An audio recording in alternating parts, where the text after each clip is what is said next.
Okay, this is my second episode in the series about Star Wars. This time I'm going to actually talk about Star Wars, the original.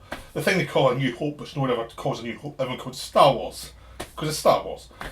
Okay, I hadn't seen this film actually for a while because I watched it all the time as a kid and at a certain point you know it too well. So I had, apart from when I bought the Blu-ray a few years ago, I watched it then and I didn't watch it ever since then because I wanted a break to watch it when I knew the new movies coming out, so I watched it this weekend. And I really enjoyed it again. I really could see why I loved it as a kid and why I still enjoy watching it, why it's still a wonderful fantasy movie. It really is well paced. I mean, the big thing that jumps out at you now watching it as an adult is how well paced it is because there's so much story you have to work out in this story. Oh, okay. It's really well paced because there's so much plot you have to work into the story that could have fallen flat and it doesn't. It's always clear what goes where, what goes where. And if you actually look at comparison to Phantom Menace, which bungles a lot of that stuff, you really appreciate how much work went into getting everything right because at the beginning you see the Star Destroyer come through and it's an instant threat. You see Darth Vader within 2 minutes, instant threat. And you're often running there, and so you always know they're there somewhere. Throughout the rest of the movie, they're there, they're following these people, and they're pretty scary. For a kid, they're terrifying. As an adult, you look at them thinking, this is really well done because you see instantly through the threat. So it means when they have the droid come through Tatooine and meet and Luke, you still know the threats there, you still know they're coming for these droids and something bad's going to happen. And it works wonderfully because it means they can relax and actually have character stuff and actually give you who Luke Skywalker is, who Obi-Wan Kenobi is, and get you off the planet because there's always this one threat always going on, which is what you really need.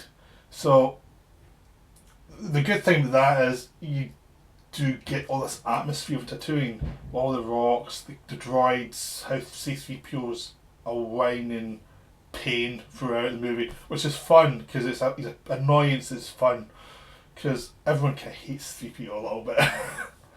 You do wish someone would slap him a few times, and R2 is always fun because he's always, you never know what he's meant to say, but you always can imagine it being much worse than the rating would allow. So it's good to watch that, and it's good to just to see the details of how whiny Luke Skywalker is when he starts, but you also see the strength in the character and how Mark Hamill believes in the world, and that really sells this movie because his stuff's always on point. I mean, he's underrated as an actor actually because he is very much on point for what the director needs, and that's what actually gives the whole movie propulsion throughout the series. Is you actually do believe he believes, so it actually becomes a big important part of the story. Then you Alec Guinness who also plays as if he believes in it as well, and you get the whole myth of Luke's father, who's Anakin, and what happened to him. And that creates a whole world which you can fill in your mind. They fill it in the prequels, but you can fill it in your mind even now, like when you're watching the film, like what it could have been. So it creates this whole world, which everyone knows that's what it's about, but it's nice to watch and appreciate the craftsmanship into that. And then when they get to Mos Eisley, the action really starts, and it becomes much more smart ass with Han Solo. But the good thing is, while they're doing that, they're still setting up Mos Eisley as a really dangerous place, so all these people still try to kill them, and the stormtroopers still after them. And you really appreciate that they don't go over the top the way some films would do. It's like there's a big action scene. It's just this continual threat, and then eventually the action breaks out for two seconds. Really, when the Falcon escapes into Tatooine, it's really a short sequence, but they've built it up so well that you actually think it's bigger than it actually is. And of course, they blow up a planet after that, which always helps with the threat. But the threat was always there anyway. But it just makes it them the worst people in the galaxy at that point because it's so well done how they build and build and build. And it's one of the most best constructed blockbusters. There's a reason why it's such a big hit because it's so well done. You see how they do step by step the story, how it builds visually to create something that you're always engaged in. Because I mean, you think about it, Han Solo and Luke bond really quickly in about 2 scenes, but you don't feel it because it's all a bit off the cuff, and you've seen them interact with characters, and everything's implied rather than you saying, "I'm now your best friend." It's implied that they become fast friends, even though they might not be the closest friends in this movie. You can tell once that they start to like each other, they like annoying each other, and it's just one of those sort of relationships that work. Partly because the chemistry works, the way the chemistry works between those two always is always fun. You can tell they enjoy playing off each other, and it's nice to see all of that as it builds and builds. So the movie's very controlled in one sense, but it's all off the cuff for the actors and are. So it actually works really nicely, constantly. So there's always threat, and even when you get to the Death Star, they're always setting up threat. There's more action, and it builds and builds and becomes much of a roller coaster of this happens, this happens, this happens. There's always a threat because they're in the enemy's bunker, and anything can happen at any time. So by the time we've got to that, the build up of the first hour of the movie actually sets that up as credible. Like, they're lucky to survive this thing and the next thing. I remember as a kid watching that thinking Death Star was the most intimidating place ever because it built up so well that you really felt like when you're going to the Death Star, they were going into something they couldn't really escape from, and they'd have to keep going after that to try and get out of this horrible situation. Even as growing up, you don't get that as much. You still sense that there's always a threat, and Darth Vader's always coming after them. And it's so well done, even though you've seen it a million times. Just enjoying the way Darth Vader acts, the way Obi-Wan Kenobi acts, the fact that you know those two are going to face off at some point gives the whole Death Star sequence a momentum of, I want to see this thing coming out, I want to see this fight, and while the other actions taking place, you're getting more character stuff. And it really just works because they build up and build up and build up, and everyone's themselves, and no one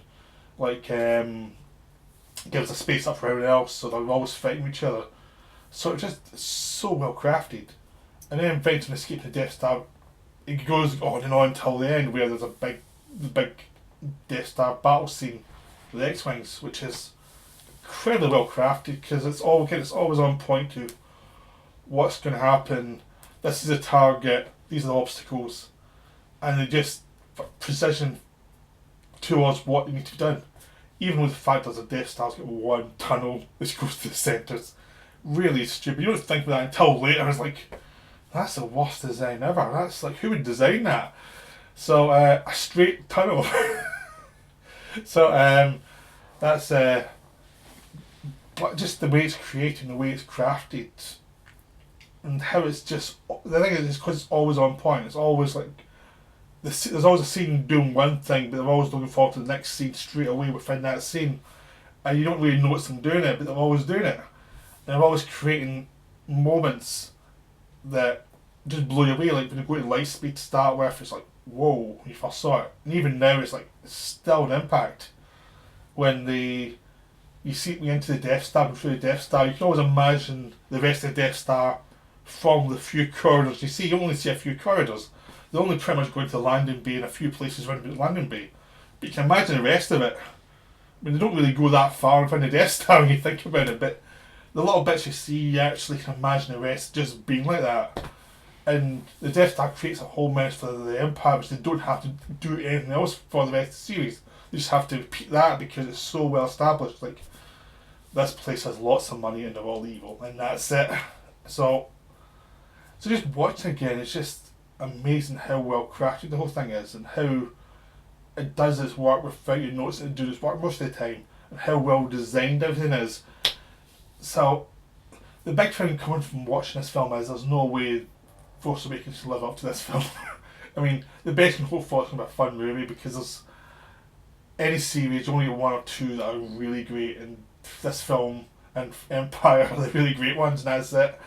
So watching that game was just so much fun. It was just so enjoyable, and I forgot how much fun the film is. I think because people like into the lore and into the details and how everything connects up from film to film, you sometimes forget just how individually enjoyable one film or two films can be within a series, and how they're really designed to be an individual experience. It's nice they connect up, but they have to be an experience you enjoy on its own. And this film really delivers. So I'm sure none of this is a surprise to anyone watching what I've just said, because I think everyone's talked about Star Wars at some point, but it's just so good. It's just so well delivered, and it's an amazing movie. It's just the epitome of a great movie. It's just like one of those things that everything works. It's sort of like watching something like Halloween or Die Hard. Just the machinery of how the movie works, how everything's perfect in the movie. That doesn't happen very often, and you only get it with an odd time within a genre, because it just is so rare. It's so hard to do that you should just appreciate it and stop moaning and stop whining about some other films in the series because they don't live up to perfection. I think that's stupid. You only do this once or twice. That's the best you ever get. So I hope you enjoyed this, and I hope you enjoy the rest of the videos, which I'll do soon. Okay, bye.